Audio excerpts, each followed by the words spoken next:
mempertanyakan, mungkin orang kakak sama abang udah tahu tentang Edis kan. Jadi itu kan Iya. membuat kita ibaratnya jadi bertanya dua kali kan. Saya kan udah jelasin kalau Bang saya itu langsung memang aja, brother. Langsung aja. Brother langsung aja. Ke poin Pertanyaannya yang apa? ya, apa pertanyaan pertama? Biar kami insya Allah jelaskan. gini, kalau pertanyaan inilah. tentang abang bilang kan harus by data ya. Ya pertanyaannya Udah, apa? ini saya toleransi sama kamu. Bang yang nonton dia nggak toleransi, dia orangnya sangat tegas. Ini room dia. Karena saya nggak mau lama-lama, saya toleransi aja deh. Kamu tanya apa? Mau nggak pakai data? Mau pakai data? Nggak, silakan tanya apa? Pertanyaan pertama. Pertanyaan pertama, apakah di Islam itu toleransi itu kuat? Ya iya dong, buktinya orang non muslim di sini aman-aman aja hidupnya, nggak ada yang mati. Si Christina Ginting bilang dia dibunuh-bunuhi, bapaknya masih hidup di sini kan, sehat-sehat semua kan. Lalu apa yang maknanya toleransi? Toleransi itu artinya membiarkan kan? Artinya Ya, kan ya, banyak. pengennya. Bahkan kamu tahu nggak, Maluku Utara ini gubernurnya tuh orang Katolik. Padahal Ternate ini mayoritasnya Islam. Kurang toleransi apa itu? Oke, berarti saya pengen bahwasanya pengakuan itu bahwasanya di Islam itu kita diajarkan untuk toleransi. Nah, ketika ada orang Islam yang nggak toleransi, itu berarti bukan mendalami Islam sesungguhnya. Paham, Bang? Itu personal, karena setiap Personal. agama kamu tahu nggak? Kalau kamu tunggu bentar, saya tunjukkan. Kita bahas sekarang personal nih. Di Islam ada penjahatnya, di Kristen ada penjahatnya, di Hindu ada penjahatnya, di Buddha ada penjahatnya. Nah itu tidak bisa dikatakan sebagai ajaran, tapi kok personal. Tapi kamu tahu tidak? Secara komunal, Kristen itu lebih kejam daripada Islam. Bahkan Islam tidak bisa dikatakan kejam. Pertama, perangnya Rasulullah itu ada alasan. Kamu tahu nggak yang melakukan penjajahan di seluruh dunia ini agama apa? Islam atau Kristen? Kristen. Yang membunuhi Kristen. orang inkuisisi selama 600 tahun Islam atau Kristen? Kristen. Yang menggenosida Kristen. orang Kanada sampai mati kecil-kecil itu sampai nggak tumbuh, mereka siapa? Kristen. Yang membunuh suku aborigin siapa? Kristen. Menghilangkan Kristen. orang suku Indian siapa? Kristen. Kristen. Yang mengeksplor dunia lain yang ditemukan dengan bulan Oke. kepausan doktrin interkaitan apa? Kristen. Kristen. Jangan tanya toleransi tentang Islam. Satu, Islam masuk ke Indonesia ini pakai apa? Jalur perdagangan, kawin dan juga budaya. Dan kamu tahu tidak, ketika Islam sudah di Nusantara, itu kerajaan-kerajaan nggak hilang seperti sebagaimana di Spanyol agama Islam dihilangkan. Di situ Nah. cuman boleh Katolik. Kalau kamu tanya tentang informasi bagaimana perilaku umat beragama yang sesungguhnya, ambil mayoritasnya, pakai universalnya. Kamu tahu tidak, bahkan dalam buku yang ditulis oleh seorang dokter asal Jerman ini, orang Kristen misionaris itu datang membawa ideologi rasis. Basis orang hitam katanya berdosa menurut Berdosa.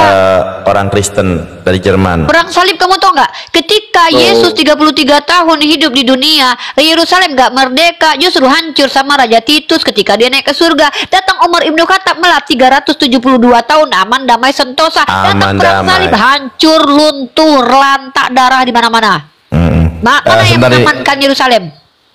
Uni dia ini Oke. Protestan apa Katolik? Nggak saya tanya. Oke. Ente Protestan apa Katolik? Dulu Saya Protestan sebelum dulunya, Bang. Enggak. Sekarang kamu itu apa? Sekarang kamu apa? Kan gini, Bang. Sekarang- kan Ih, saya mualaf nih, cuman dapat keraguan, makanya ingin belajar dari orang abang seperti itu. Nah, Iya, nggak iya. gitu Saya juga caranya. nonton Salah. konten- Nggak gitu caranya. Nggak gitu caranya. Kamu salah. Kamu mualaf itu karena apa? mualaf karena apa? Malah bingung. Keluarga. Kamu mualaf Gini, karena brother. apa? Mualaf kenapa? Keluarga. Keluarga. Berarti Keluarga. bukan karena hidayah ini mah, Bukan karena keluarga. belajar, bukan karena belajar. Belajar dulu deh. Saya pengen belajar. Nggak di sini, bre. Belajar itu sistematik, komprehensif dan juga mendalam. Saya belajar nih sampai bertahun-tahun, dia belajar nih bertahun-tahun nih. Kamu pikir kamu baru mengenal agama, tiba-tiba pengen tahu cuman bertanya satu pertanyaan dalam 3 menit harus paham semua yang kami pahami? Nggak bisa. Kamu belajar dulu secara intens. Satu, cara belajar. Kamu nggak akan pintar kalau kamu nggak belajar. Ilmu itu dicari, bukan datang sendiri, ya. Jangan di sini, jangan di sini, karena ini tempat diskusi untuk teman-teman non muslim. Kamu belajarnya, kamu cari, nanti kamu DM Ustadz saya mau belajar di belakang layar. Kalau di sini nanti kesannya kamu pansos. Jadi kamu cari Iya. Ustadz kamu DM, saya mau belajar Islam. Emang nggak ada di rumah kamu itu Ustadz, belajar sama mereka. Kenapa? Karena justru ada orang-orang seperti kamu ini berpotensi menjadi orang-orang yang mencari eksistensi dengan berpolemik. Itu kita nggak butuh. Saya nggak butuh ada mualaf-mualaf di room-room lagi, serius. Saya bahkan udah trauma ada mualaf yang ngaku mualaf, toto nanti malah merusak peradaban. Mending kamu kalau mualaf nggak kelihatan di TikTok. Ya, mualaf sendiri, syahadat sendiri sama ulama yang ada di situ itu lebih bagus. Nanti kalau kamu ingin ikut diskusi baru naik ke sini untuk membuktikan bahwa ajaranmu dulu sesat, ajaran sekarang hebat. Kayak Bang Faruk tuh. Daripada kamu mualaf di TikTok terus cari eksistensi itu dicintai orang, nanti NPD kamu nanti malah rusak peradaban nanti. Ya, mualaf sama ulama yang terdekat di rumah kamu, belajar sama orang yang pinter. Kami bukan nggak pinter, kami pinter, tapi kami belum bisa ngajarin kamu.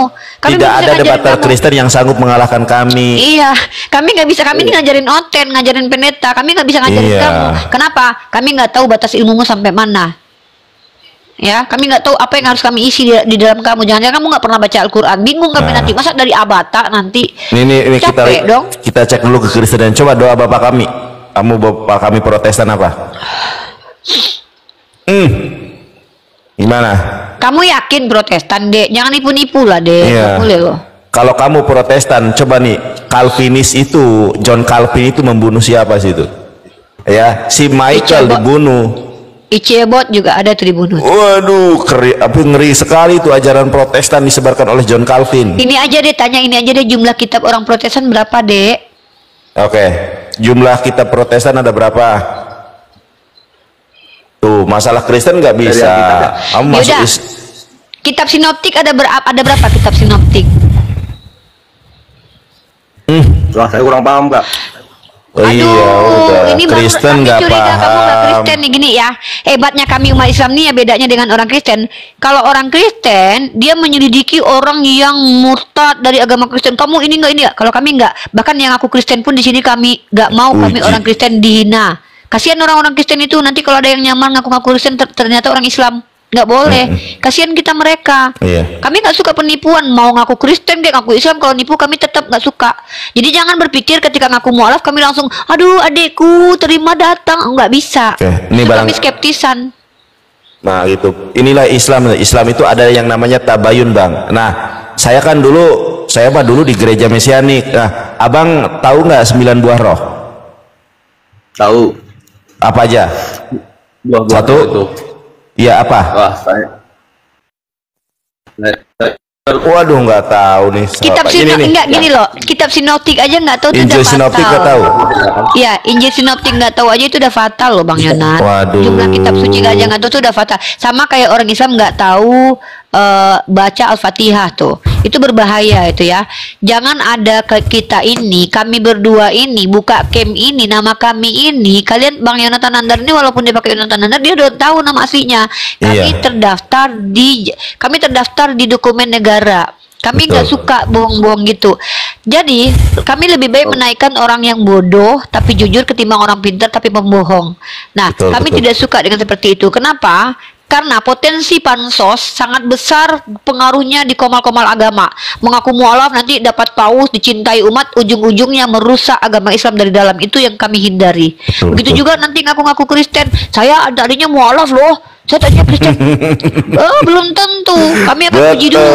Apa tahu Kristen? Kamu tahu Kristen apa? Kamu tahu nggak jumlah kitabnya? Nggak bisa. Berarti kamu bisa berbohong. Jadi jangan pikir ketika ngaku mualaf kami di sini langsung bangga. Enggak. Langsung excited ya nih ya. Enggak ada. Saya apalagi. Iya. 9 buah roh aja nggak bisa nih. Aku mah bisa. Anak-anak, ayo kita nyanyi yuk 9 buah roh ya.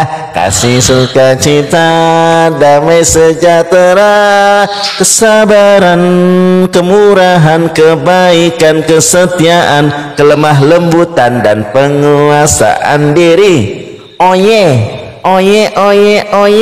Itulah buah roh yang ada 9. Nah, tuh bisa saya mah 9 buah roh. Masa abang Kristen nggak bisa? Masa kalah sama orang Islam? Jangan-jangan dia nggak tahu keluarga Yesus lagi. Tahu nggak saudara-saudara Yesus? Bahaya. Hah? Nah, tahu nggak siapa nama Bapak Yesus? Bapak tiri Yesus tahu nggak siapa? Siapa? Nama bapaknya Yesus? Bapak tirinya? Itu nggak usah mikir harusnya nih. Ya ampun, masa nggak tahu nama bapak? Kamu kayaknya bukan Kristen deh, nggak boleh ya dek ya. Nggak boleh ya dek ya. Nggak boleh. Udah turun aja ya, kita nggak suka Turun orang. ya, Dek, Nanti ya. takutnya khawatirnya kamu punya ingin pansos gitu nanti. Iya. Ya nggak mualaf ini nih, jangan nggak boleh. Kita nggak boleh membicarakan orang-orang MPD. Kita nggak mau mempermalukan orang nih intinya ya. Ya nggak mau kita dan kita juga nggak mau membentuk para NPD ya. Kita nggak mau. Iya. Ini gimana nih oya-oyanya? Aku gini nih, aku yang seimut ini tersakiti gara-gara laki-laki. Tidak. Ini Bang.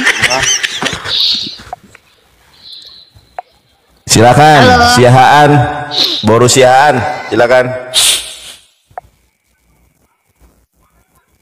Boru Sinaga, iya. Ya, gimana boru? Ya, malam Pak. Malam. Ya, silakan. Ini narasumbernya Uniripa. Silakan boru. Ya, selamat malam Bang Tubuni. Hari ini kami umat Islam sengaja membuka komal untuk dialog lintas agama dalam rangka mencerdaskan anak bangsa dalam kaidah teologi supaya tidak ada penyesatan, pembodohan, dan penistaan terhadap agama. Maka saya Ranger Pink, dia Ranger Hitam.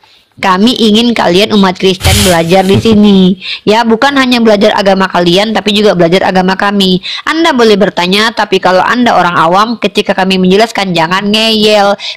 Kecuali kalian punya bantahannya, yaitu rupa antitesis. Tema kami sebenarnya hari ini bertanya kepada umat Kristen bahwa apakah Paulus itu adalah Mesias dan Bapa? Kami bisa buktikan bahwa dia mengaku Mesias dan mengaku Bapa, tapi kalian menganggap bahwa dia adalah Rasul saja. Maka ini yang jadi tema diskusi. Silakan Bang Tobuni mau ngapain? Silakan. Silakan Lae, kalau boru itu perempuan. Kalau misalnya ada Uni nih dari Sinaga, boru Sinaga. Kalau abang ini jangan boru, tapi Lae. Oke Lae, silakan nanya sama boru Rifa. Jadi saya jelaskan dulu. Tubuni artinya dilahirkan oleh boru Sinaga gitu. Oh gitu, yaudah. Ya. Silakan Bang Tubuni, abang mau bertanya, mau menjelaskan atau mau Tubuni, ngapain? boru Sinaga. Ya, saya mau bertanya nih. Temanya ini Paulus. Saya udah baca tadi kisah para rasul tadi ya. 9 ayat. Jadi dasar Bang Yonatan sama Bunda Ripa ini apa? Yang salah di sini mananya? Oke, saya arahkan Anda, tolong Anda buka di kitab suci Anda, buka Matius pasal 24 nomor 4 dan 5, silakan dibaca sendiri, pelajari dulu, baru nanti saya akan arahkan Anda narasinya nanti, silakan. Iya, saya udah baca juga tadi, kan? Maksud saya begini. Nah, saya ulangi ya. Di dalam Matius 24 nomor 4 dan ayat kelima, di situ dikatakan Yesus memberikan informasi bahwa akan ada, artinya setelah dia nggak lagi di bumi nanti akan ada orang-orang yang mengaku Mesias dan orang itu banyak. Yang pertama. Yang kedua, akan ada nanti orang-orang yang pakai nama Yesus, bukan berarti namanya Yesus, tapi dia pakai nama Yesus buat kepentingannya dan dia mengaku Mesias. Nah, di manakah tergenapi ini? Di Kisah Para Rasul pasal ke-9 nomor 20, 21 dan 22. Di pasal ke-20, Paulus menurut penulis kitab Lukas itu mengajarkan nama Yesus. Tapi di ayat ke-22 Paulus mengaku bahwa membuktikan dia adalah Mesias secara tekstual bahasa asli. Tapi di dalam kitab kalian kata Hotius atau kata ganti itu dirubah menjadi nama Yesus. Bukankah dalam kitab kalian, kitab Wahyu dikatakan jangan merubah firman Tuhan? Tapi secara terang-terangan LAI mengganti kata Hotius yang artinya adalah dia merujuk sebuah nama yaitu Yesus, padahal di teks aslinya tidak ada nama Yesus. Ini namanya apa? Kalau seandainya penerjemah kitab LAI ini menekankan bahwa dia yang dimaksud di situ adalah Yesus, maka harusnya kan diberi tanda kurung seperti Al-Quran, bukan merubah ayat. Yang terjadi adalah LAI merubah ayat. Kenapa? Ada kecurigaan dari kami bahwa sebenarnya di situ sedang ada kesaksian bahwa Paulus mengaku Mesias. Apakah Paulus mengaku Bapa? Ada, tertulis. Apakah Paulus mengaku terang dunia? Ada, tertulis. Apakah dia mengaku keturunan ilahi? Ada, tertulis. Bahkan dia mengaku bijaksana? Ada. Dia mengaku Bapa. Yesus larang jangan panggil siapapun Bapa di muka bumi kepada muridnya, tapi dia mengaku Bapa. Kata Amsal, jangan kalian mengaku bijaksana, tapi Paulus mengaku bijaksana. Bahkan dia mengaku anak Theos karena mengutip perkataan Epimenides kepada orang Yunani. Maka dari sini kita bisa buktikan bahwa si penyesat dan nabi palsu menurut Yesus semua kriterianya rata-rata hampir 99,999 dan 991 maka merujuk kepada Paulus. Kalau seandainya kalian bantah kami, maka tunjukkan kepada kami siapa nabi palsu yang membawa agama yang mengaku Mesias. Siapa nabi palsu yang dari Parisi, serigala berbulu domba, orang munafik? Siapa nabi palsu yang membawa-bawa nama Yesus? Karena Nabi Muhammad SAW sebagai nabi mengaku nabi terakhir tidak pernah membawa-bawa nama Yesus dalam berdakwah, tidak pernah mengaku Mesias, bukan ajaran Parisi, tidak kenal orang Parisi, tidak menjadi orang Parisi, bahkan bukan mengaku Yahudi. Maka di antara Paulus dan Nabi Muhammad, kalau kita Islam dan Kristen berbicara, yang lebih tepat dikatakan nabi palsu 99,99-nya 9 kali 1 dan 000 sekian, itu merujuk kepada Paulus. Bagaimanakah pendapat Anda? Silakan ditanggapi. Ya, yang saya tangkap tadi, Paulus ini mengarah ke nabi palsu, Mesias palsu menurut Bunda Ripa tadi ya.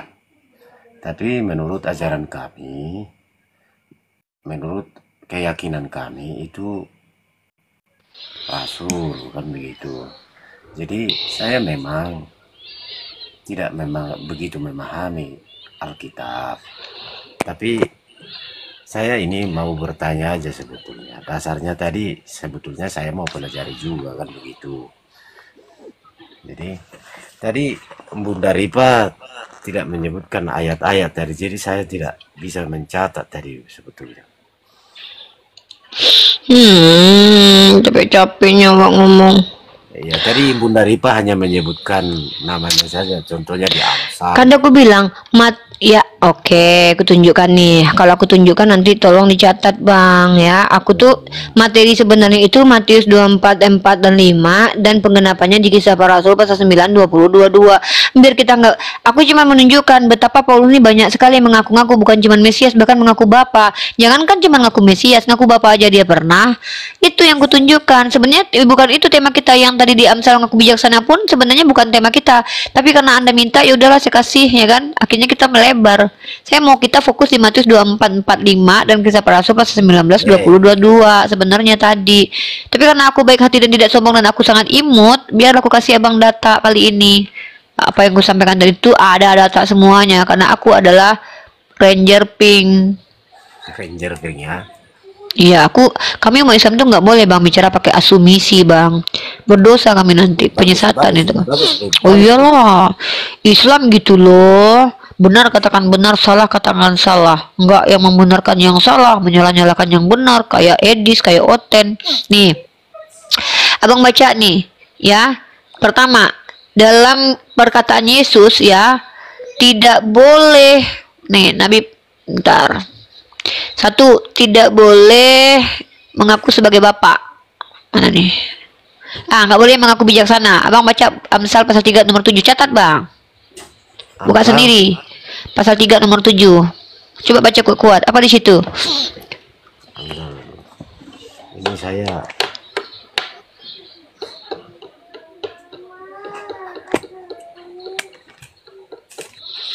nomor 7. Iya baca. Ya. Janganlah engkau menganggap dirimu dan sendiri bijak. Ya kan? Akan Tuhan. Dan jauhilah kejahatan, ya. Nah, sementara Paulus itu pernah mengaku bijaksana. Ini aku tunjukin. Mana nih? Mengaku bijaksana. Iya, benar. Iya, ini nih. Di mana ayatnya itu? Iya, sabar. Ya. Nggak boleh ya di Amsal mengaku bijak ya. Iya, tak Ngaku-ngaku boleh. bijak ya.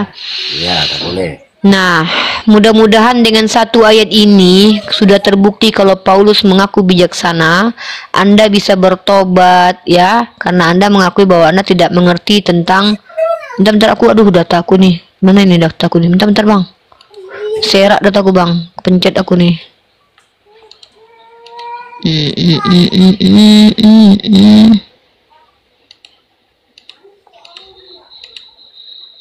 Dulu. Loh kok hilang nih? Ntar ya. Iya, iya. Aku ada PDF loh, kalau abang mau aku kasih abang PDF biar abang baca semuanya bahwa seluruh nabi palsu menurut Yesus itu adalah Paulus. Kalau abang mau, karena kalau kayak gini-gini kan sebenarnya banyak. Bunda Ripa Nah, kirim lewat buka mana? 1 Korintus. Nanti buka 1 Korintus pasal 10 nomor 15. 1 Korintus Pasal 10 nomor 15.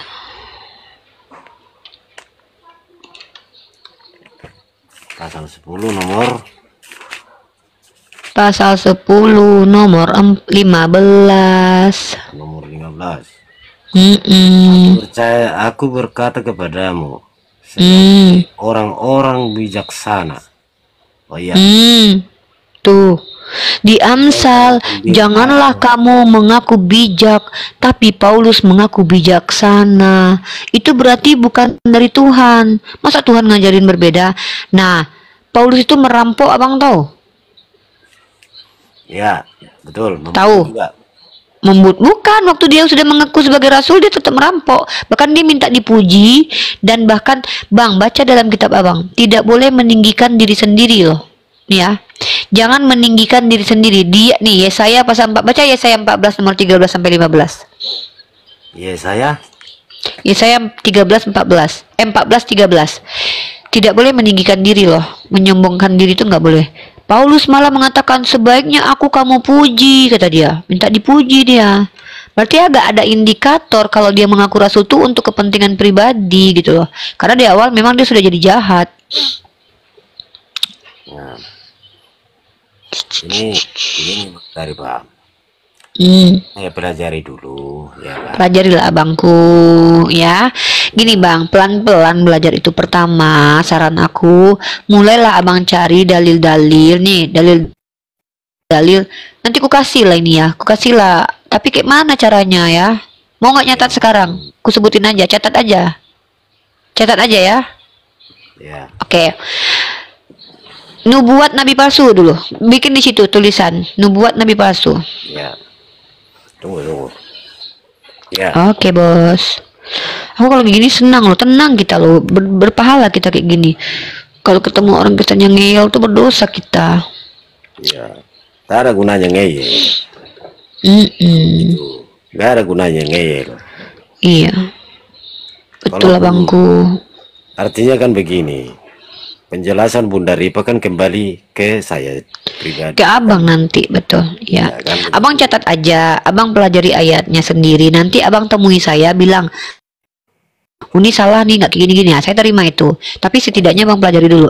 Saya kasih abang 5 ayat tentang nubuatan nabi palsu, dan nubuatan itu ayat itu dipenuhi oleh Paulus. Pertama, nubuatan tentang bahwa nabi palsu itu orang Farisi, Matius 23:15. Orang Farisi, ahli Taurat, 15. Oke. ya. Aku bacakan singkat ya. Celakalah kamu hai ahli-ahli Taurat, orang Farisi, hai kamu orang munafik, sebab kamu mengarungi lautan, menjelajah daratan untuk mentobatkan satu orang saja penganut agamamu, dan sesudah ia bertobat kamu menjadikan dia orang neraka 2 kali lebih jahat daripada kamu sendiri. Abang pelajari sendiri itu. Aku di sini membuktikan bahwa Kristen dan Paulus adalah yang dimaksud. Kenapa? Hanya agama Kristen yang datang dari orang Farisi, itu Paulus, yang diajarkan menyeberangi lautan, karena memang dia nyeberang lautan, dan masuk keluar Eropa, dan dia ke Eropa mengajarkan Kristen, dan orang Kristen menjadi orang terjahat sepanjang sejarah dengan adanya inkuisisi, genosida, kolonialisme. Itu nggak ada agama lain seperti itu kecuali Kristen. Lanjut, nubuatan yang kedua, Matius 7 nomor 15 sampai 21. Matius pasal 7 nomor 15. 7 nomor 15. Oke, saya Nah, baca nanti. nabi palsu ini Ya, nabi palsu ini menurut Yesus itu menyamar jadi domba, Bang, mengaku pengikut Yesus padahal dia adalah penjahat sejak semula. Dan di dalam Matius 7:15 sampai 21 ini dikatakan dengan tegas, tidak mungkin pohon buruk berbuah baik, tapi Paulus yang berbohong buruk malah diakui berbuah baik oleh kalian. Artinya sebenarnya orang Kristen yang mengimani kerasulan Paulus itu sudah menentang perkataan Yesus. Tidak mungkin, kata Yesus, pohon buruk berbuah baik. Tidak mungkin pohon baik berbuah buruk. Itu kenapa tidak mungkin Nabi Muhammad itu nabi palsu, karena dia sudah terkenal kebaikannya dari kecil, sementara Paulus terkenal kejahatannya. Tiba-tiba di Kristen diterima sebagai nabi rasul. Sementara Yesus ajarkan di Matius 7:15 sampai 20 itu tidak mungkin pohon buruk berbuah baik. Ini bicara tentang penyesat dan nabi loh. Nah, lanjut, bukan berarti orang salah tidak boleh bertobat, itu beda konteks. Ini bicara penyesat. Roma pasal ini nih. Kalau kita lihat lagi nih, yang kedua, nubuatan ini tentang bahwa penyesat ini menggunakan nama Yesus. Matius 24 nomor 4. Ini tadi yang kita bahas. Catat, Bang, ada 3 ya. Ada 3 ini ya. Nah, kemudian nubuatan bahwa jangan ada yang percaya kepada orang yang mengaku-ngaku bertemu Yesus di sana, bertemu Yesus di sini. Itu penyesat pasti. Tidak ada yang boleh mengaku-ngaku bahwa ada. Buktinya di Matius pasal 24 nomor 23. Apa kata Yesus? Pada waktu itu jika orang berkata padamu, lihat Mesias ada di sana, Mesias ada di situ, jangan kau percaya. Tiba-tiba Paulus ngaku ketemu Mesias, kalian percaya. Oke. Matius 24 nomor 23. Ada berapa ayat, Dek, Bang? Ada berapa ayat ciri-ciri nabi palsu? 4. Yang terakhir. Ya, yang terakhir. Nih ya. Nubuatan tentang iblis adalah bapakmu, pembunuh dan pendusta. Berarti pendusta itu nabi palsu. Ya. Nah, coba tadi kita tentukan semuanya benar nggak diinikan Paulus atau Nabi Muhammad. Kita pelan-pelan. Tadi di nubuatan pertama Matius 23:15. Nabi Muhammad bukan Farisi. Semua Matius 23 nomor 15 dipenuhi Paulus. Farisi, munafik, mengajarkan Kristen. Kristen itu muncul di Antioquia di tangan Paulus, bukan di tangan Yesus. Ya. Kemudian saya mau bertanya dulu nih, Bunda Ripa. Silakan. Memang Paulus orang Farisi. Farisi. Ini Farisi nih. Saya pernah baca. Dia orang marga Benjamin katanya. Bukan gini nih. Dia mengaku sebagai keturunan Yahudi dari suku Benyamin. Benyamin itu dinubuatkan dalam kitab Kejadian sebagai serigala. Nabi palsu itu serigala berbulu domba. Ya. Anda tahu itu? Bahwa Benyamin itu adalah serigala? Tahu? Di mana itu ayatnya? Nah, ini dia. Di dalam kitab Kejadian, Benyamin itu serigala yang mengoyak-ngoyak. Paulus itu bisa dikatakan serigala berbulu domba karena memang keturunan Benyamin itu dikatakan Kejadian 49 nomor 27. Benyamin adalah seperti serigala yang menerkam. Pada waktu pagi ia akan memakan mangsanya dan pada waktu petang ia membagi-bagikan rampasannya. Nah, Yesus berkata, nabi palsu itu serigala berbulu domba. Si Paulus yang keturunan Benyamin yang serigala ngaku domba, ngaku pengikut Yesus.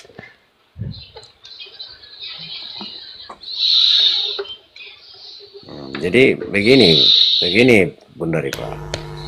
Ini kan udah terpatri sama kita kan, sama Bang terdoktrin, iya saya tahu itu. patri sama ini kan sama pendeta-pendeta. Katanya Paulus Betul. rasul. Jadi begini. Sebentar saya potong boleh nggak, Bang? Saya potong sedikit. Bang, Yesus itu hanya memilih 12 rasul, Bang. Ketika dia hidup. Lalu ketika dia mau naik ke surga dalam kitab Abang, kalau Abang baca, apa kata Yesus? Masih banyak yang ingin aku sampaikan kepadamu, tapi aku meminta kepadaku penolong yang lain, soter yang lain. Tiba-tiba nggak lama kemudian setelah dia katanya terangkat ke surga, padahal dia udah ngomong sama murid-muridnya, kalau ada yang aku Mesias jangan kau percaya ya, hati-hati ya nabi palsu ya, hati-hati. Bahkan kata Yesus, hati-hati dengan kemunafikan orang Farisi. Berkali-kali loh diingatkan, dia tuh kayak serigala berbulu domba. Dari mana kalian tahu? Lihat buahnya. Kalau dia berbuah buruk, maka dia nggak mungkin berbuat baik. Kalau dia berbuah baik, nggak mungkin dia berbuah buruk. Yesus sudah ingatkan itu. Tiba-tiba gak lama kemudian ada orang yang mengaku-ngaku bertemu Yesus. Akulah Yesus yang kau aniaya. Tapi tidak berbentuk manusia. Katanya di 2 ayat bang, bahkan pengakuan Paulus tentang pertemuannya dengan Yesus, 2 ayat kontradiksi loh. Betul-betul kontradiksi. Maka disinilah pembuktian bahwa Paulus terindikasi berbohong. Di ayat Kisah Para Rasul pasal 9 22 tentang pertemuannya dengan Yesus, dia katakan orang yang mengikuti aku tidak mendengar tapi melihat. Di ayat lain melihat tapi mendengar. Masa kesaksian dengan Tuhan bisa kontradiksi? Aku ketemu Pak Jokowi aja akan ku ingat itu dengan Pak Jokowi aku pakai baju apa, pasti kita ingat detail pertemuan kita dengan orang penting. Ketemu dengan Tuhan, masa kita bisa berbohong? Maka kalau kita berbohong bang, omongan kita itu kontradiksi, bertentangan. Ya. Pasti nggak mungkin sama, karena kita sedang merancang kebohongan di kepala kita kan. Makanya itu bertentangan itu. Apa-apa yang kita omongkan kadang jadi A, kadang jadi B. Ya, cara membuktikan seseorang itu berbohong gampang bang. Omongannya tidak konsisten. Kalau dia tidak konsisten, maka itu tanda-tanda orang itu berbohong. Hati-hati dengan orang seperti itu. Ya. Nah jadi gitu bang, silakan bang. Jadi nggak apa-apa, itu doktrin gereja abang dari dulu.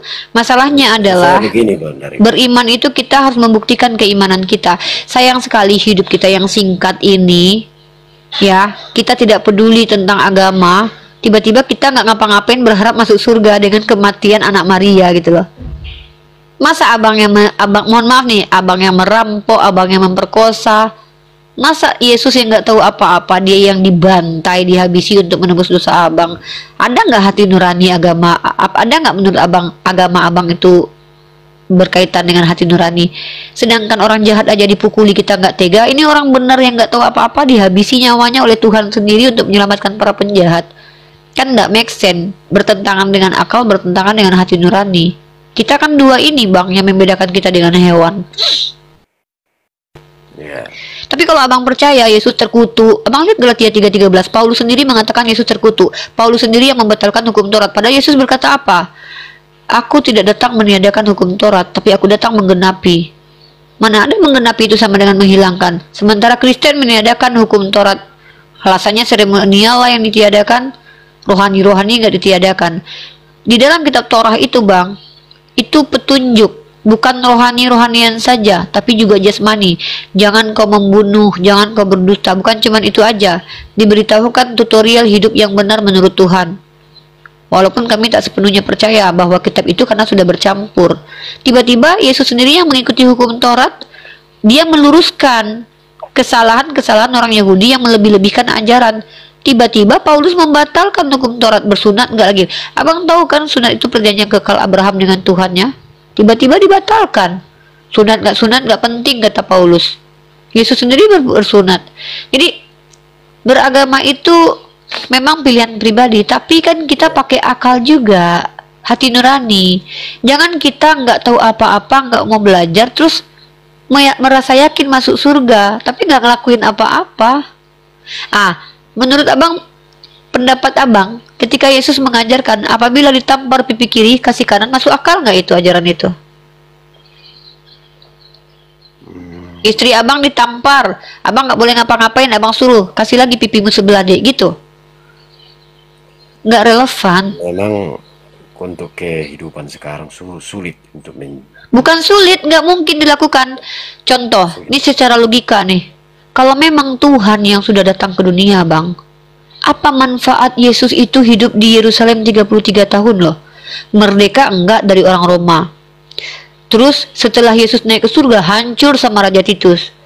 Setelah Umar Ibnu Khattab mengambil kunci dari Sopronius di Yerusalem, 372 Kristen, Yahudi, Islam hidup damai di situ bang.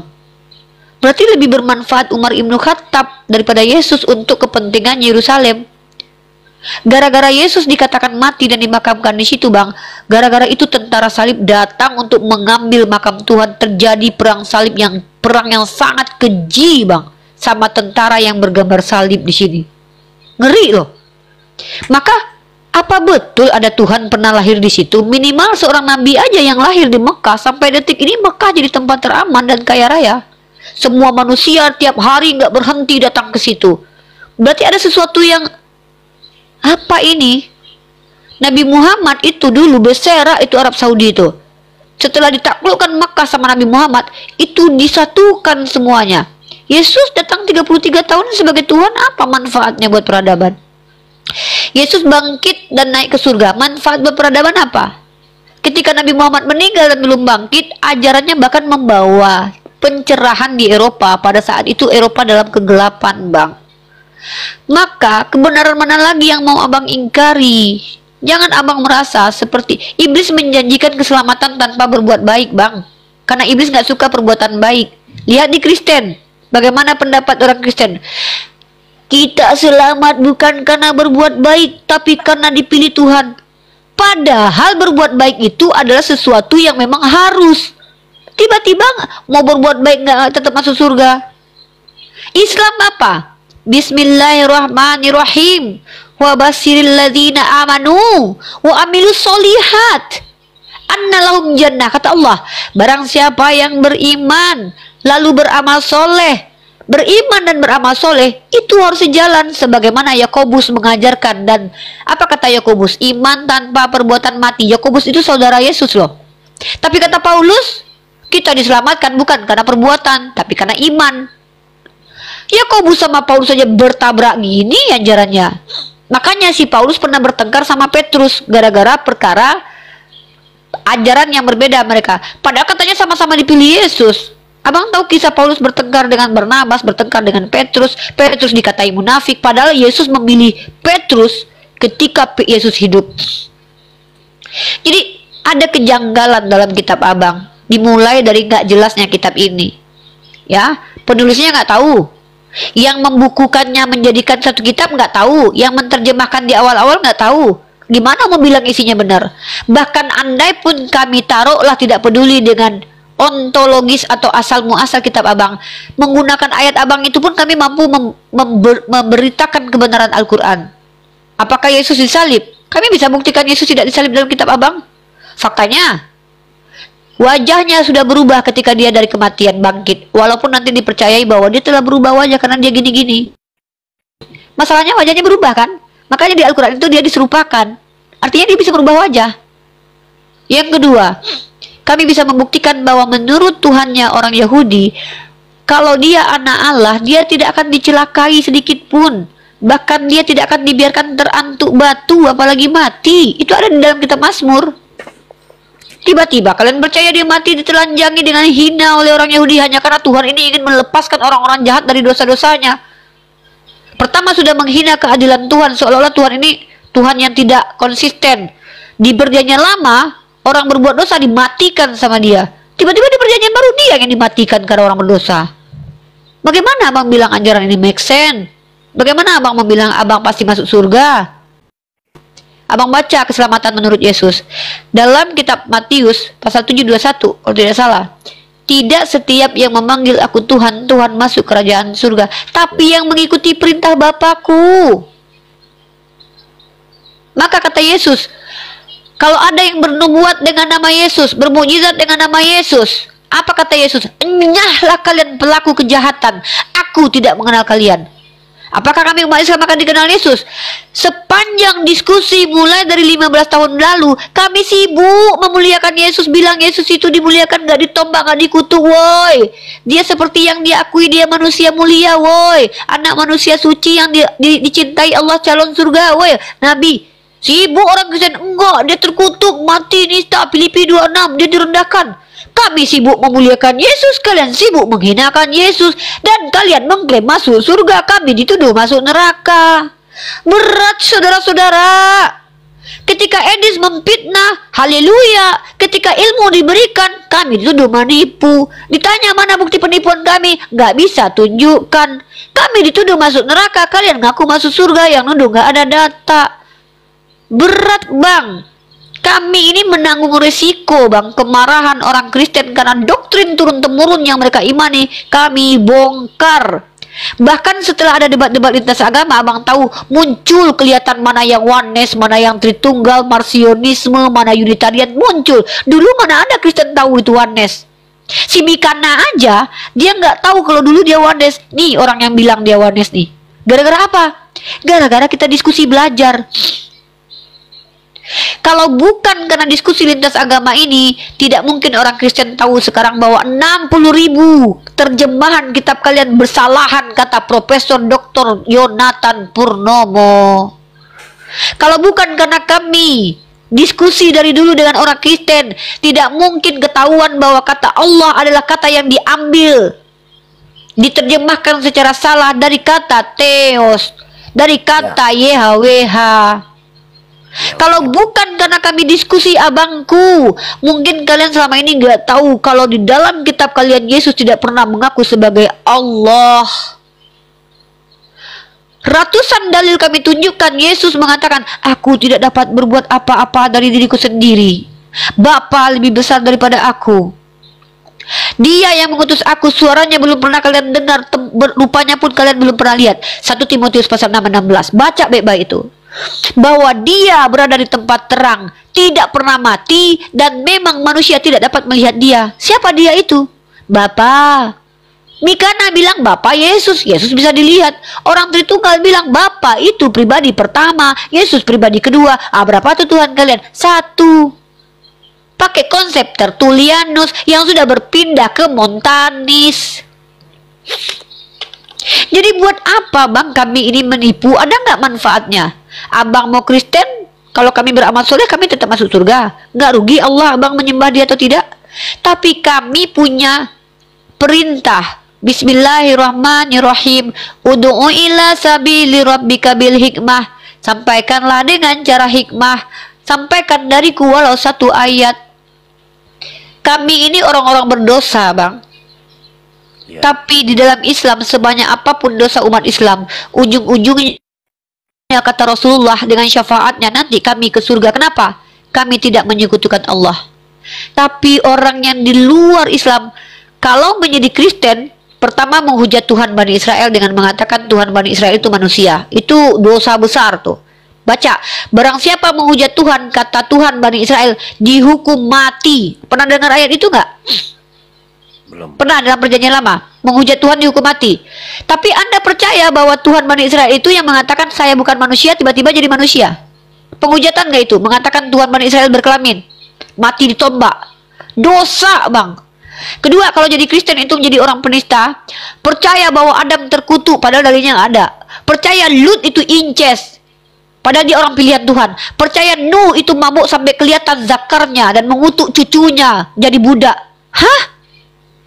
Percaya Daud ngambil bini orang padahal dia nabi dalam Kisah Para Rasul pasal 2 nomor 29 sampai 30, 28 sampai 30. Percaya Ibrahim punya gundik dan berzina padahal dia kata Tuhan, barang siapa yang mengutuk kamu aku akan mengutuk dia, barang siapa yang memuliakan kamu aku memuliakan dia. Siapa yang memuliakan Ibrahim? Umat Islam. Percaya bahwa Yakub menipu. Percaya bahwa Yehuda berhubungan badan dengan menantunya sampai punya anak keturunannya sampai ke Daud. Percaya bahwa Daud, Yesus itu hasil anak keturunan hasil pezina.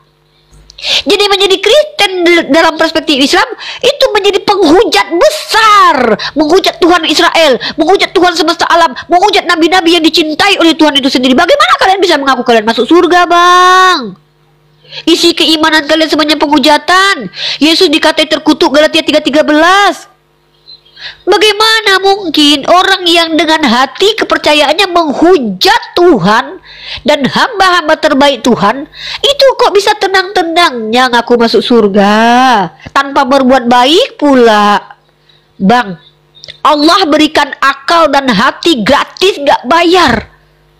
Pakailah, gunakanlah supaya abang tidak menjadi ahli neraka yang kholidina fiha, kekal. Kita masuk ke Nabi Muhammad.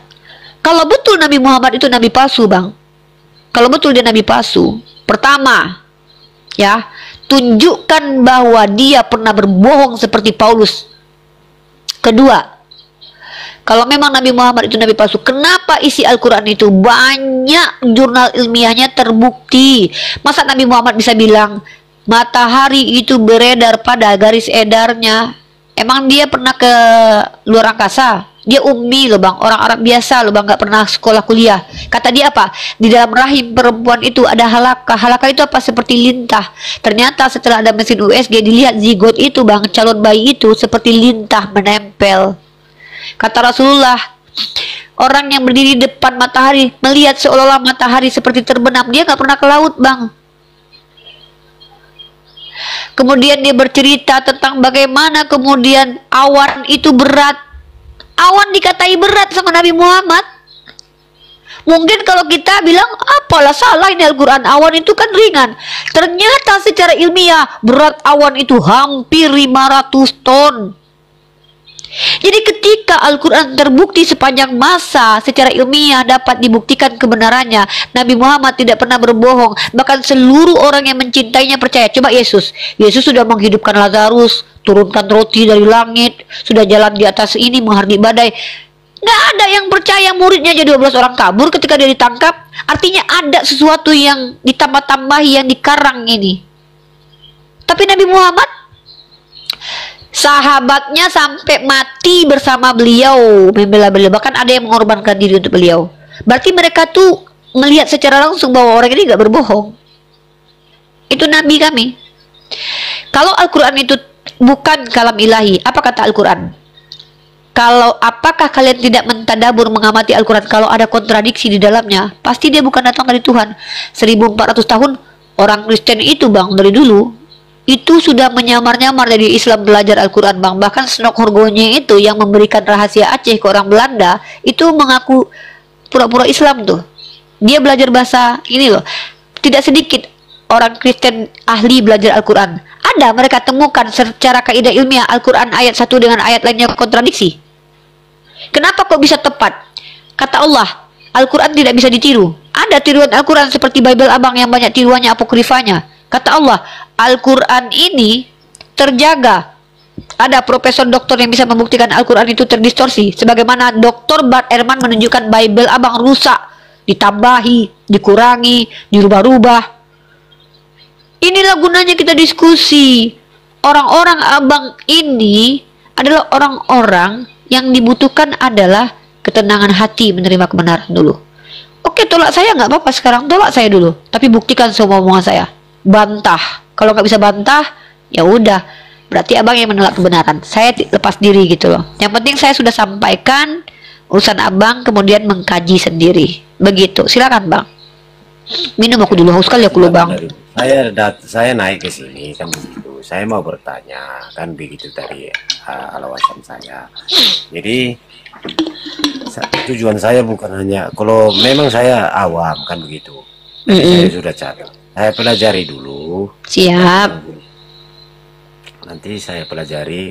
Siap abang, boleh. Apa saya sudah dapat apanya? Nanti abang nanti cari saya nanti, insya Allah. Di Komal Yonatan ini aja kita. Oke. Ya, sehat-sehat abangku, sehat-sehat. Semoga Allah merahmati dan memberikan hidayah ya, karena hidayah hanya datang dari Allah. Siap. Dan itu pun karena kita yang memilih kok ya. Terima kasih abangku, saya turunkan ya. Ya. Capek-capek kami umat Islam memuliakan Yesus. Sungguh nekat yang nyata. Iya, orang Kristen malah capek-capek menghinakan Yesus. Kami capek-capek memuliakan Yesus, kalian capek-capek menistakan Yesus. Sungguh nekat yang nyata. Nekat yang nyata. Halo Heri, silakan. Apalagi jangan kayak tadi Heri, normal aja. Bukan normal kayaknya, ngomongin nggak normal dari tes yang nyimak, tapi nggak ada yang masuk. Ya udah, saya tanya kamu kesini mau ngapain biar kita nggak panjang kali lebar. Mau ngapain kesini? Saya bertanya, Anda mau bahas apa? Bahas tentang Paulus yang terindikasi sebagai nabi palsu. Mau ikut? Anda kan punya pertanyaan, Anda bisa jawab atau tidak? Di sini bukan saya yang lagi diuji bang. Sorry ya, gue bukan mahasiswi yang lu uji-uji seolah-olah lu dosen mau nanya-nanya gue harus jawab atau enggak. Di sini gue yang ngajar bukan lu pula nanya-nanya. Anda bisa Kamu menjawab apa kalau tidak? kamu nggak Kalau sanggup, Anda ya udah tidak turun bisa aja. Saya ini bukan orang yang menjawab, kau tanya-tanya. Bukan, aku bukan orang yang bisa kau tanya-tanya malam ini. Aku menginjili di sini. Kalau kamu mau tanya-tanya kantor polisi sana, ya. Tanya-tanya tentang kantor polisi. Kau pikir aku apa? Sudah nanya-nanya, kau nanya-nanya. Emang kau, kecuali kalian itu berilmu, boleh nanya-nanya aku. Ini ngomong aja belepotan. Bicara tuh menjawab pertanyaan. Kalau aku bisa dan nggak bisa urusannya apa? Emang langsung jadi Kristen aku atau langsung salah agama Islam gitu? Halo, nggak bisa saudara-saudara, berat. Jangan gila yang sungguh-sungguh. Tolong jangan gila dengan sungguh-sungguh. Halo Nando. Ya, halo. Assalamualaikum, Bu Ripa.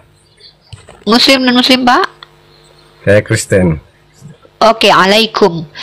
Ya Pak, silakan.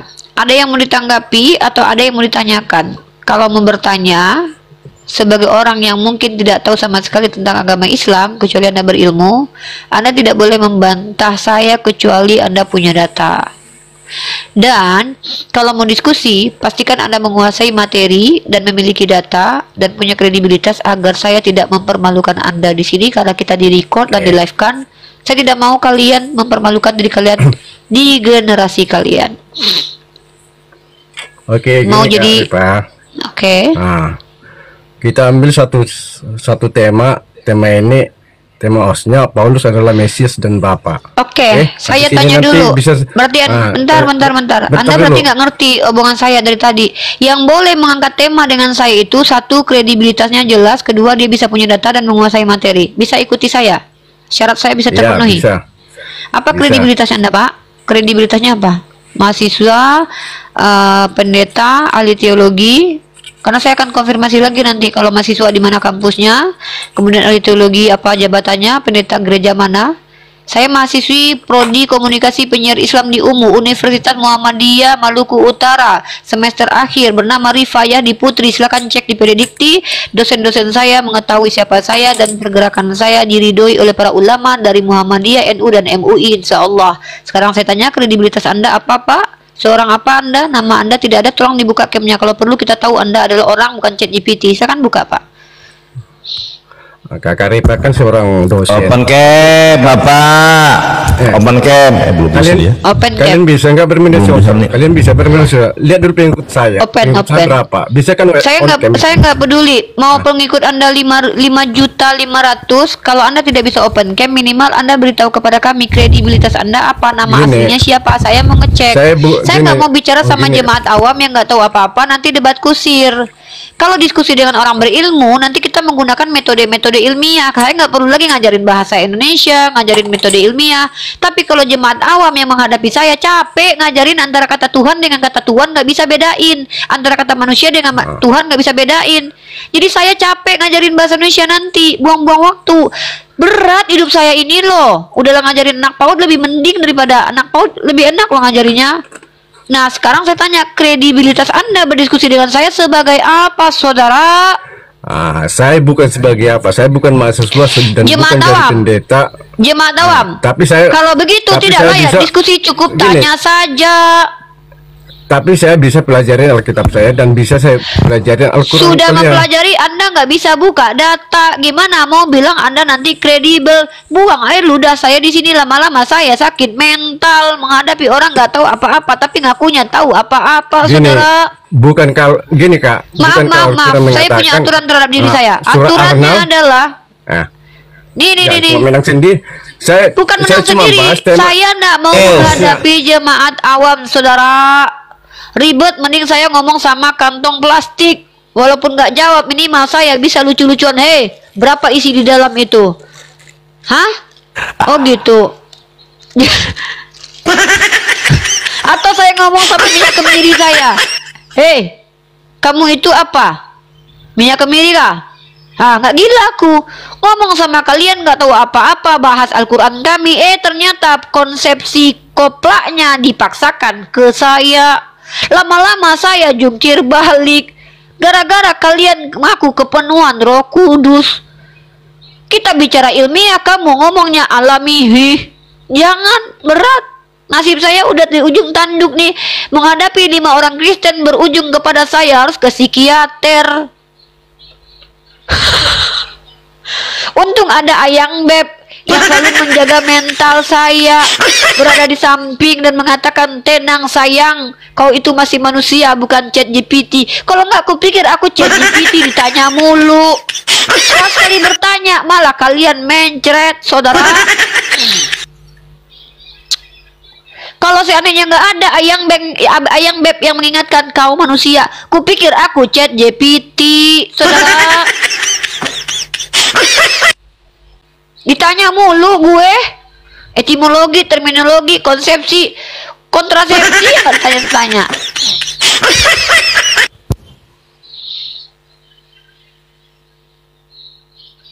Tolong dong hargai kemanusiaan saya. Nggak ada suaranya, saudara. Teman-teman Kristen, aku mohon di report dong akun ini. Masa nggak rungkat-rungkat? Jangan nantang-nantang, itu takabur. Itu namanya takabur, saudara. Bukan takabur, Tidak tapi aku baik pengen begitu, ngetes. saudara. Nggak pengen ngetes nih akun ini kuat apa enggak. Ngetas, udah dites berhari-hari kok, kemarin nggak rungkat-rungkat kok, dasar. Syukuri apa nikmat Allah. Syukuri apa yang ada. Hidup ini adalah anugerah. Pasti Tuhan kan menunjukkan. Suaraku mirip Demasif ya.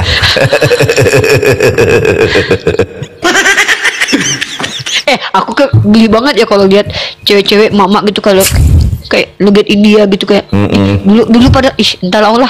Halo Vivi. Dulu ya. Geli ah. Halo Mbak Vivi.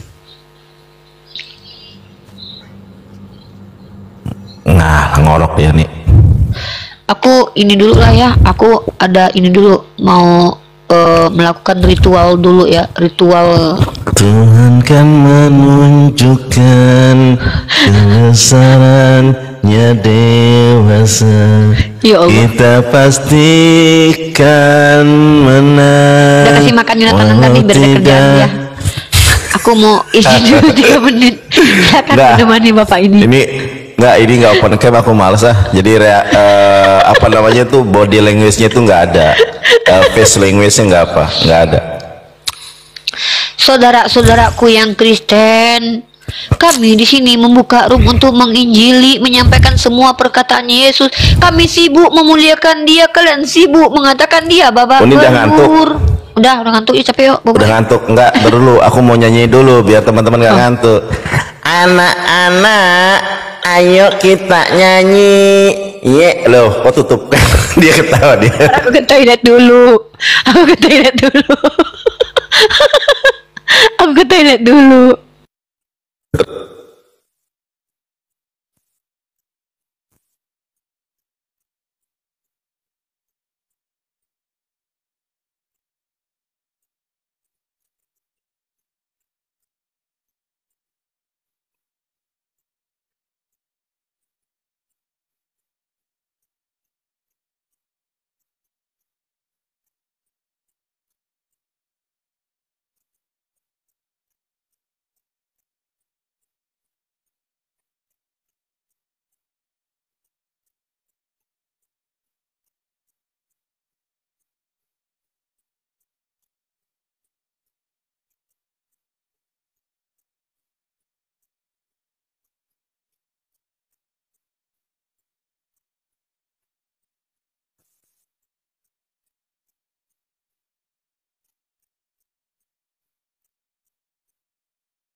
Bluetooth connected.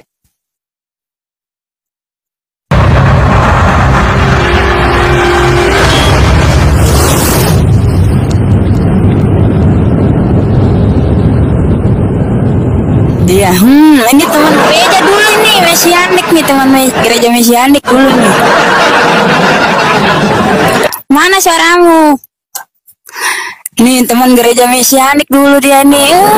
Ala-ala sekarang dia dulu ala Ibrani.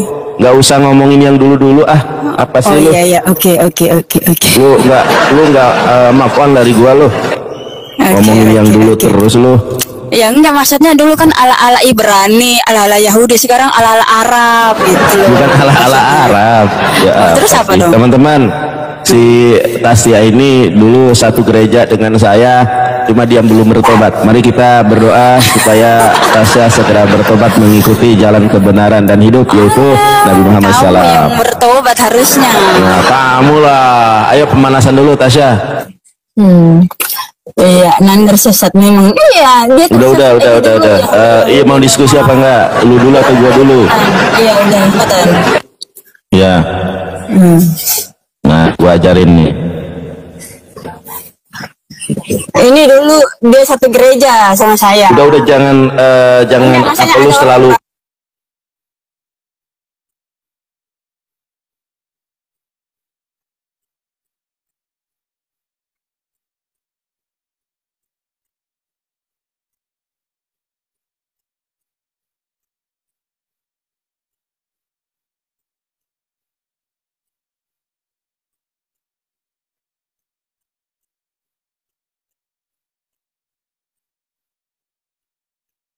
Mana bang?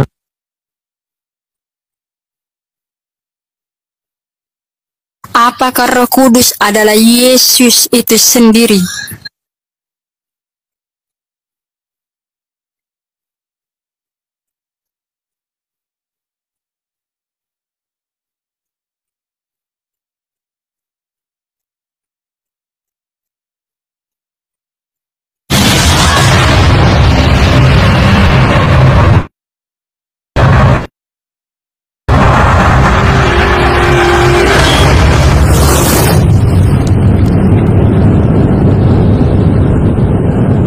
Dia, ini teman gereja dulu nih, Mesianik nih, teman gereja Mesianik dulu nih. Nah, Mana teman-teman ya, ini namanya Tasya. Tadi akun TikToknya sudah saya tunjukkan ya. Akun TikToknya ini, nah ini nih akun TikToknya ya. Jadi kalau teman-teman nggak percaya satu gereja dengan si Tasya, ini orangnya masih hidup. Ditanya si Tasya bener nggak dulu satu gereja dengan Yonatan Nandar? Itu pasti benar karena saya itu orang jujur. Ya, kita lihat. Mana suaramu? Nih teman gereja Mesianik dulu dia nih. Ala-ala Arab sekarang dia. Dulu ala Ibrani. Nggak usah ngomongin yang dulu-dulu apa sih lu? Iya, oke. Lu nggak maafan dari gua lu. Ngomongin yang dulu terus lu. Ya enggak, maksudnya dulu kan ala-ala Ibrani, ala-ala Yahudi, sekarang ala-ala Arab gitu loh. Bukan ala-ala Arab. Ya, terus apa dong? Teman-teman, si Tasya ini dulu satu gereja dengan saya, cuma dia belum bertobat. Mari kita berdoa supaya Tasya segera bertobat mengikuti jalan kebenaran dan hidup, yaitu Nabi Muhammad SAW. Kamu yang bertobat harusnya. Nah, kamu lah. Ayo pemanasan dulu, Tasya. Iya, Nandar sesat memang. Iya, dia Udah. Iya, mau diskusi apa enggak? Lu dulu atau gua dulu? Iya, udah, betul. Ya. Nah, gua ajarin nih.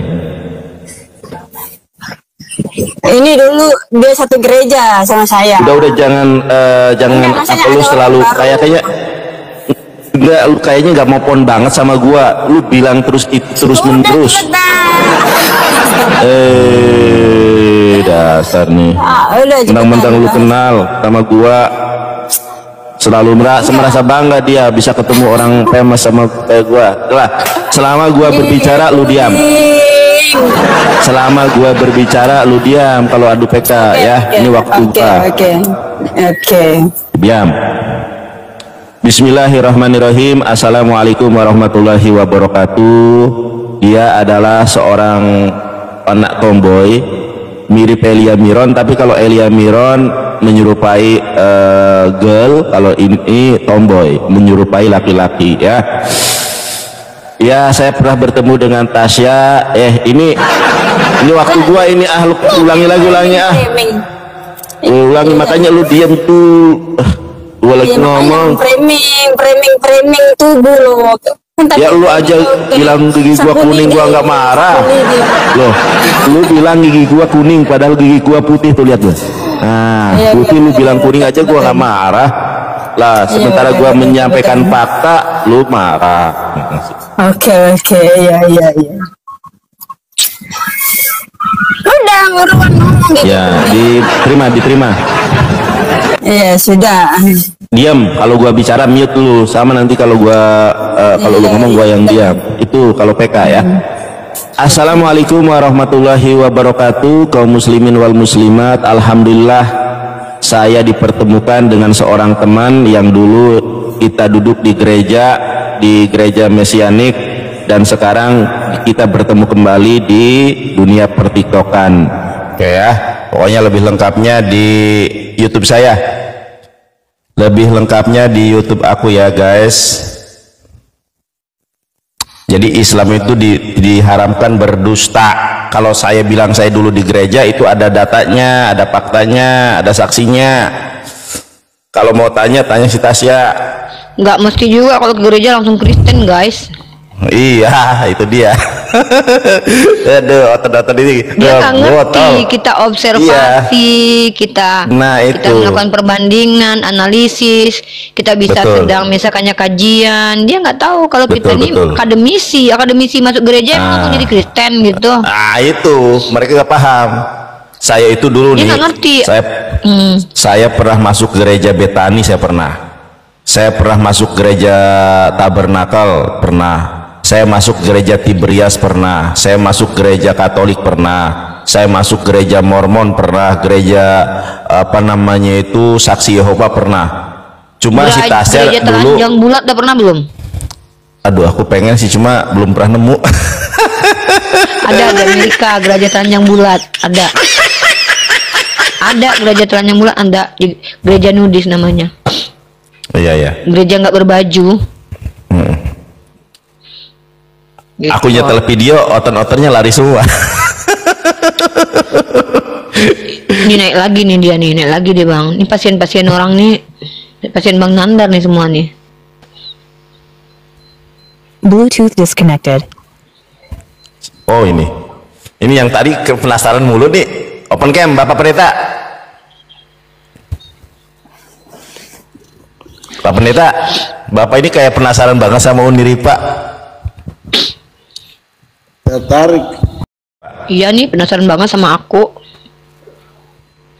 Ya, coba Pak Pendeta open cam. Iya open cam. Bapak ini disuruh open cam kok. Bapak kan bisa open cam. Bapak ganteng loh. Kalau untuk Bapak ganteng mirip. Bapak ganteng mirip ini loh Pak.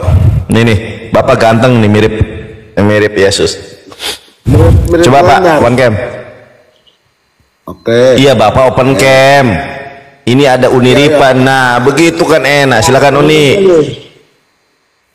Nandar itu apa suka? Apa sih suka apa sih? Siapa yang suka sama Bapak? Bapak ini ngawur aja. Saya sukanya perempuan Pak. Bapak ini jangan fitnah. Nah, gini, bersyukur dong. Maksudnya orang lain yang bicara loh. Bapak mending aku ngomong apa sih, ngomong apa sih? Enggak, Bapak ngomong apa? Bapak mau ngomongin apa ini? Omonginnya tanya, tapi tadi toh. Ini Uni paham gak sih? Aku nggak paham sumpah. Sama Uni aja deh. Aku nggak paham sumpah. Bapak ngomong apa? Maksudnya gini, bicara tadi toh. Tapi melulu cuma itu aja. Nanti orang bosan dong gitu. Oh bahasanya kata dia bosan. Paulus adalah Mesias mulu nih katanya. Ganti, silahkan nih ganti nih. Yesus poligami aja nih. Yo, kasih dia nih. Mau mesianis kah? Enggak. Nih. Yesus poligami aja. Uni bahas dong nih. Uni tolong bahas ini, Uni biasanya sangat mantap nih Bu, menjelaskan. lagi telepon Ayang dulu ya, netizen. Siap, siap. Udah 3 jam, 4 jam aku tadi loh, dari tadi loh. Siap, Gantian siap. lah. Bukan Ini dia dari tadi gak kerja loh dia nih. Kerja woi. hampir 5 jam. Kerja woi. 5 jam. Pahalanya sama nanti. Dia gak mau nih sama aku nih. Kerjanya gak mau. Ih. Ya udah sama aku. Bapak. Iya sama. Ya udah, Uni sama di-mute Intan dulu. ya, Pak. Materi Ya. dia nggak dari tadi nggak dibahas-bahas tuh Yesus poligami itu. Dasar. Iya, iya. Lanjut aku mute. Iya Pak Pendeta, ada Alkitab nggak Pak Pendeta? Ada, Mas Nandar Ada, ambil, itu Pak. bagus. Maksudnya kan Iya bagus, iya makanya saya ini ditakuti para pendeta di Indonesia Pak, diakui atau tidak ada pendeta yang lebih pintar daripada saya bisa Ibrani, bisa baca Yunani, bisa baca Quran. Para pendeta terjemahan saja. Oke, Bapak ambil Alkitab Pak Pendeta ambil Alkitabnya. nanti Nandar jadi pendeta besok. Ngimpi ini mah.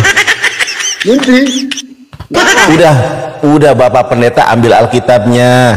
bukan maksudnya Nandar besok nanti. Udah. Gua tunjukin ah. Ribet nih. Sudah Gua tunjukin. bilang, seluruh dunia orang doakan Nandar untuk besoknya. Iya boleh mendoakan saya, tetapi Tuhan saya adalah Tuhan yang disembah oleh Yesus. Cari Ya cara yang nih benar. nih Pak Pendeta nih, Anda baca ya. Anda baca. Kenapa Baca. itu? Open cam di atas boleh. Si Bapak ini. Pak, baca Wahyu Pak. Wahyu 19 ayat ke-7. Ya. Yesus membolehkan poligami Pak. Nih Bapak baca. Bapak baca. Bapak Pendeta baca. Kelihatan nggak Pak Pendeta? Saya mau nih, Mbak yang di atas open cam dulu, open cam. Enggak, itu lagi telepon sama itunya, suaminya.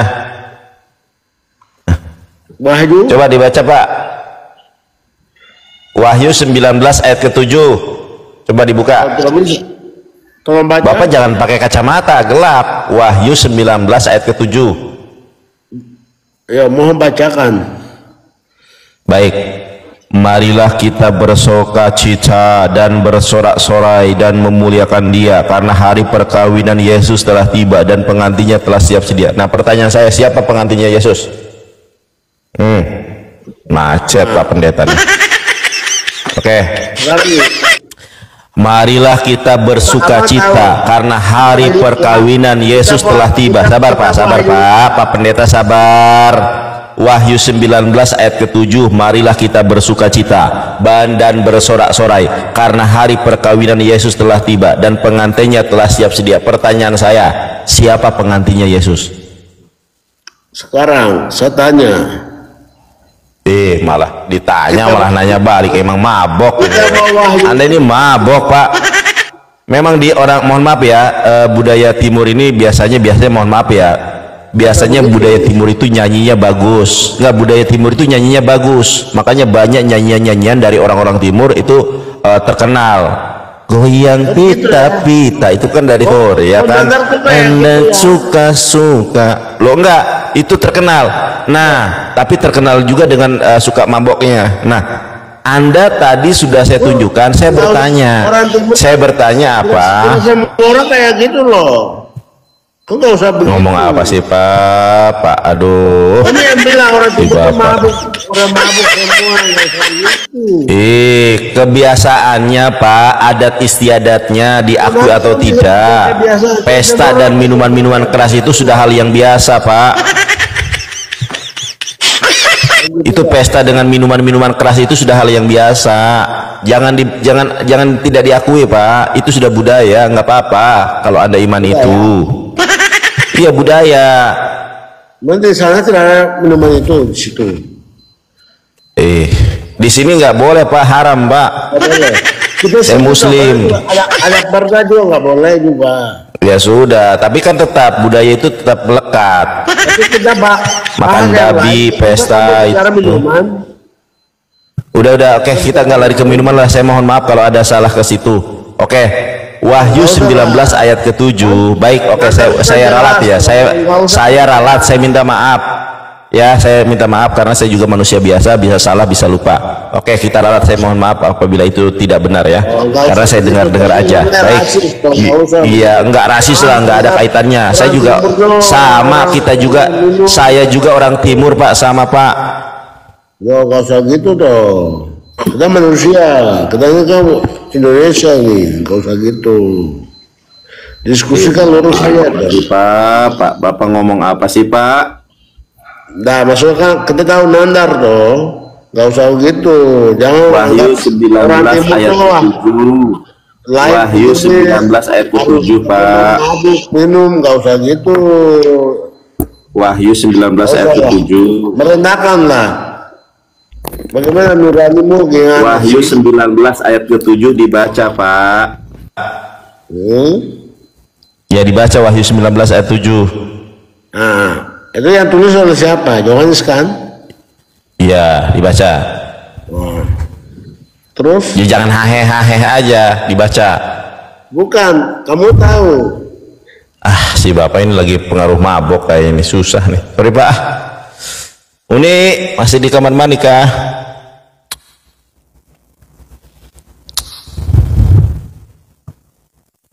Lain ditanya, lain dijawab.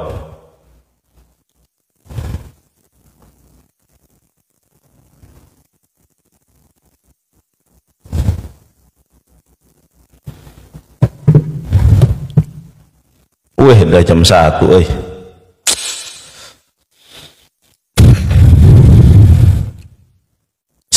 Sultan Sikumbang, open cam, Bang.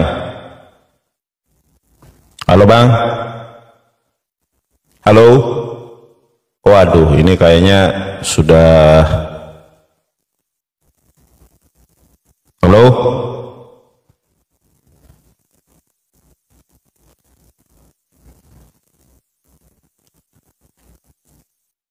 Teman-teman tolong ya, jangan diem aja kalau naik-naik. Oke.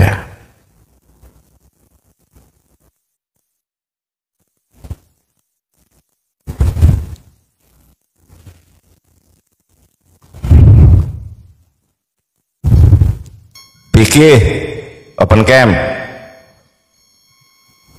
Iftahul kamera, hi. Halo, salah naik kah? Aduh, salah naik semua ini, pada tidur semua. Sungguh sangat nekat.